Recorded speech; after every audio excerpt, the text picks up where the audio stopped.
వారు కనపడితే శిరస్సు ఉంచి నమస్కారం చేసి మీరు ఆపదలో ఉన్న వాళ్ళకి దానం చేసి ఎంతో నమ్రతతో ఎంతో చక్కగా జీవనం చేస్తున్నారు, ఉన్నది అనుభవించి సంతోషంగా ఉన్నారు, ఇంద్రియ పటుత్వం ఉంది.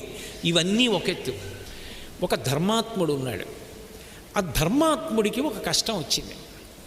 ఇప్పుడు ఆ కష్టాన్ని ఆయన తట్టుకోలేకపోతే ఆయన ఏం చేస్తాడంటే, ధర్మం చెప్పినందుకు, ధర్మం గురించి నిలబడినందుకు నాకు ఇంత ఇబ్బంది వచ్చింది, నేను ఎందుకు ధర్మం జోలికి వెళ్ళాలి, నేను ఎందుకు ధర్మం గురించి మాట్లాడాలని ఆయన ధర్మం గురించి మాట్లాడడం మానేశాడు. ఇప్పుడు ఏమైంది లోకానికి? ధర్మం అందుతుందా? ధర్మం అందకపోతే ప్రజలందరూ ఎంత ఇబ్బంది పడతారు? ధర్మం ఏదో తెలియనప్పుడు జీవనం ఉన్నతి వైపుకి ఎలా వెడుతుంది? అందుకని అనుశాసనిక పర్వంలో అంపశయ్య మీద పడుకుని భీష్మాచార్యుల వారు ధర్మరాజుతో చెప్తాడు, ధర్మరాజా, రాజ్యాధికారం పొందడం